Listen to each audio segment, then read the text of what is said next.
old-time religion. Hey everybody, got people working in my garage, so I'm doing 5 favorite records for December in my office, which is really just my bedroom. My desk is my dresser.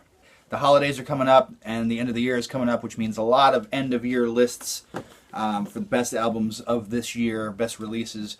I'm not going to do that with this 5 favorite records, although 3 of them do happen to be releases from this year. Go figure. Number 1. From Sunrise Ocean Bender Records, Joo Joo, self-titled record. So cool thing about Joo Joo, it's a Sicilian band. It's kind of a one-man deal. And while Joo Joo kind of represents in American culture, almost like voodoo, magic, that kind of thing, here he kind of broadens it to resemble a larger spiritualism and tries to tell a story about these long treks from Africa that people have been taking for years and years and years, from the slave days all the way up to today with our current refugee situation. That's what this album is actually about. It's a really cool package, interesting concept. Comes on this nice orange vinyl. I know that Sunrise Ocean Bender still has a few left. If you're looking for good kind of drone and that kind of thing, Sunrise Ocean Bender are your people. But this one's a little more, moves along, a little less droney than their normal releases. And actually has some kind of Arcade Fire hints, which I wouldn't normally, I'd say that's been done to death, but it works here in the terms of this kind of like what I called industrial psychedelia. So, Joo Joo, self-titled record on Sunrise Ocean Bender Records. Very neat record. That's number 1. Number 2, Fanny Adams. Had your name on the backside. This is an Australian progressive rock kind of heavy blues band. This came out in 1971. I actually was record shopping. I found this. I was in Boulder, Colorado, record shopping, and I got some you buy like talk records, comedians and stuff like that, and you want to use the samples of the speech in the records. So I picked one up that was like something on campus. It was like, some dude making jokes about campus life, and I was going to use it for my radio show that I had at the time. And this was what was inside. Now, I didn't realize that, this was like hidden inside the other outer sleeve. And when I got it, I was like, oh, this isn't what I wanted. And when I put it on, I was blown away. And these guys have made it onto actually a couple of compilations of legendary progressive rock as well. 2 tracks on here. Ain't No Lovin' Left, which is the opening track. Very heavy blues tune. I played it on the show many times. Very cool. And then my second favorite track I play at the club shows that I do, Mid-Morning Madness. Very heavy, very like early heavy metal. And this came out in 1971. So this is just past Black Sabbath. And these guys are putting out basically what set the foundations for modern kind of, doom rock, right? Very cool. Fanny Adams, self-titled, 1971. Get it digitally, get it on vinyl. This was one of the luckiest finds I ever had. Number 3, Chocolat, Rencontre Lulu. I'm sure I'm mispronouncing that. Here's what I really like about this record. First of all, the music on it is good. It's solid. This is a concept album. It's got bits of like Stairway to Heaven in it. Some Bowie aspects too. Some very just light stuff as well. My favorite thing about this record, honestly, is the concept and the artwork. I don't know if you can see the artwork so well, but it's this particular artist, and I don't know his name. He made a video for one of the songs that was also in the same style. And the concept of the record is that this interdimensional alien god with a guitar for a head, and who loves cherry coke apparently, comes through a dimensional porthole and meets this band, and that's what this record is about. It's bizarre, and the album artwork is amazing. I mean, look at the back. In the back, you can see the other side of the portal that he's coming through with a coke machine, and and the track listing on his broken spaceship. I love this kind of stuff. I won't lie, and the record is really cool. It is definitely worth a listen or two. On the Jamscription, the Beyond is Beyond Jamscription for 2016. This was the last release, and it was very cool. Cool. Of course, the green splatter vinyl. Chocolat, Rencontre Lulu. Lulu is the name of the guitar-headed god.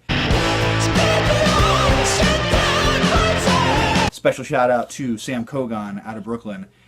This is where it came. He was also on Beyond Beyond is Beyond Records, and his record came at the same time as this record, and is also a good record. So special shout outs to Sam. He's a Brooklyn boy.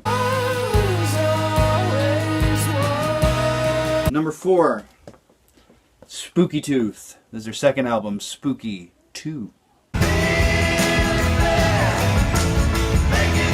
Came out in 1969, and I don't even know what to say about it. Andy Johns was the producer. It's one of the first, in the middle of what he did. There used to be a band.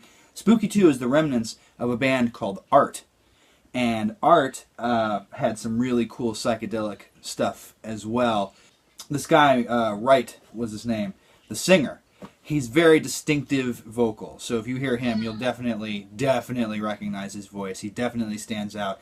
And the cool thing about this record is that the arrangements are so airy. I don't know how else to describe it, but there's a lot of room in the studio, it almost seems. And there's room for his voice to kind of soar through. There's a lot of keyboards, big drum sounds.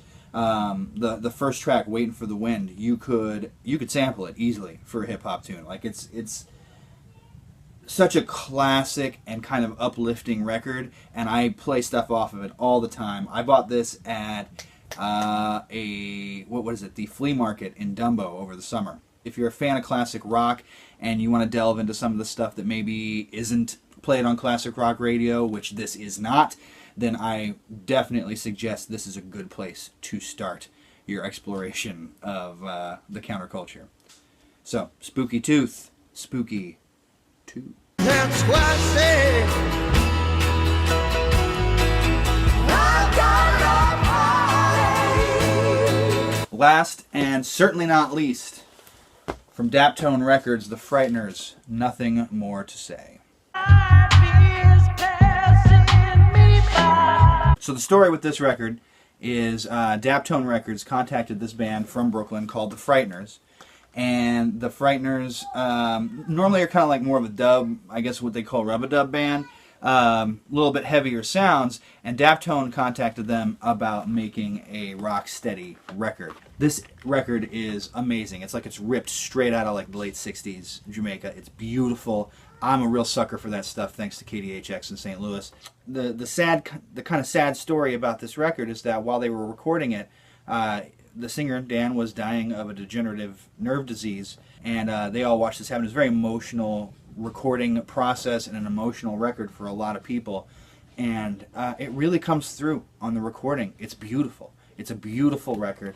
Daptone, which generally hasn't been sending any color vinyl, actually sent out this beautiful clear and purple splatter vinyl. Heartbreaking story behind it, and a beautiful, beautiful record from the Frighteners. Nothing More to Say, out now on Daptone Records. What you have shown to me. We got a new year coming up. By the time I see you again, there is a big announcement that I am announcing on my next show on December 3rd. But by the time I see you again in January for 5 Favorite Records, you're going to know what's going on. So we'll talk about it then.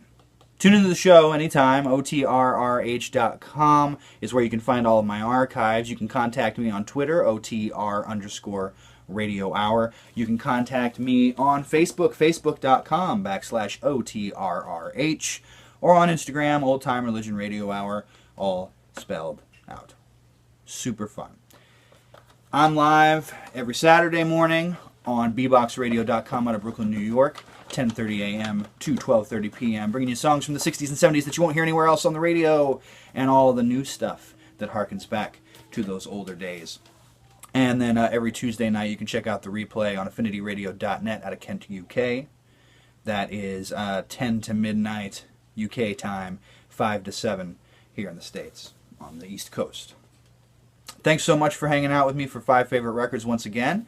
I'll see you in January. Hope that you have a happy holiday. Hope that you have a safe and less than crazy month. And let's shout out all those people who are having to keep their heads down and who are standing up for things that the rest of us maybe take for granted. Have a great week. Have a safe month. See you soon. There's something to